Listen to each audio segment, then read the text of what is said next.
de nos institutions, en particulier pour avoir demain un pouvoir législatif et réglementaire. Et bien ce jour-là, au mois d'avril, dans l'hémicycle de la région Bretagne, nous y sommes parvenus. 8 groupes sur 9, hormis le RN, ça nous arrangeait bien. 8 groupes sur 9 ont voté en faveur de l'autonomie. Et bien désormais, pour accompagner ce mouvement extraordinaire, pour accompagner ce mouvement historique, nous vous proposons, ensemble, avec tout un collectif, regroupant toutes les sensibilités politiques, à nouveau dans l'extrême droite, avec les gens, les intellectuels, je pense à Yves Le Bailly qui est présent parmi nous, je pense à tant d'autres qui nous ont accompagnés durant ces derniers mois, à Thierry Duglobal, auteur qui est aussi présent parmi nous, qui, avec d'autres, s'est dit, en citant aussi, comme je l'ai fait il y a quelques instants, l'histoire de notre peuple et leur degré d'émancipation nouvelle qui est en train de s'offrir à eux ou à elles, je pense à la Corse, de se dire si le verrou constitutionnel saute demain. Il y a d'ailleurs un article ce matin dans le Télégramme à ce sujet. Si le verrou constitutionnel saute, imaginons que demain, l'histoire parfois peut très vite s'accélérer.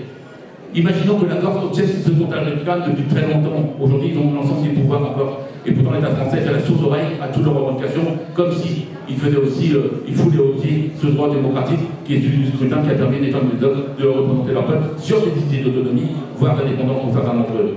Eh bien, si la Corse obtenait ce dont elle a droit à l'autonomie, imaginons que la Bretagne ne soit pas prête à proposer quoi que ce soit. Heureusement, ce vœu aujourd'hui au Conseil régional nous permet d'avoir une feuille de route. Et il y a une commission d'ailleurs qui a été créée à cet effet, qui avance, qui nous permet d'avoir des compétences, on pourra aussi avoir une capacité de dialogue avec l'État français le jour où ce verrou pourra sauter. Mais pour accompagner ce mouvement, les élus, quels que soient les efforts qu'on pourra consentir les uns et les autres, ce ne sera pas suffisant. Il ne peut y avoir véritablement une expression forte de la part des élus quand ils sont soutenus par tout un peuple.